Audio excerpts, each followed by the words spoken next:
Ui. Oh. Charlotte, Arhan, Adrian Tay. Trailer dah pun keluar. Kita tengok sama-sama. Bismillahirrahmanirrahim. Kau nak settle cara polis ke cara gangster? Dua-dua aku boleh buat. Kau pilih. Kada dia okey ke tu? Style tak? Celak. Apa benda tu tuan? Syukriah ya.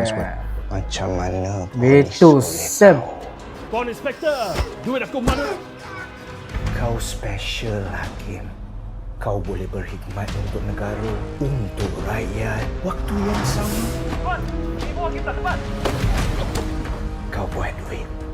Kalau kau setia dengan aku lah. Korang tahu tak, kat Malaysia ni tempat mana paling selamat nak beli barang haram?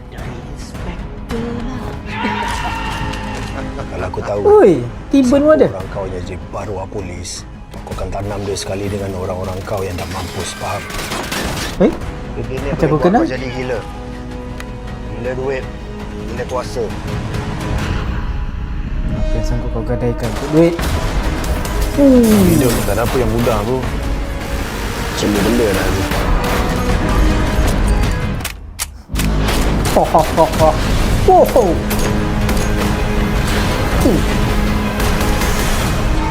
Syukri. Betul. Crazy Sam.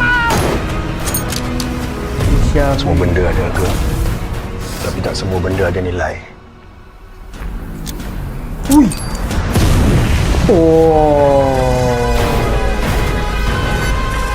Charlotte. 27.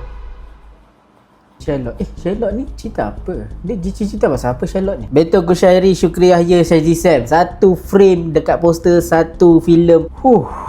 I hope sangat-sangat filem ni dari segi dialog tidaklah yang macam filem-filem lama yang dia buat. Tapi overall, I can't wait. Serius.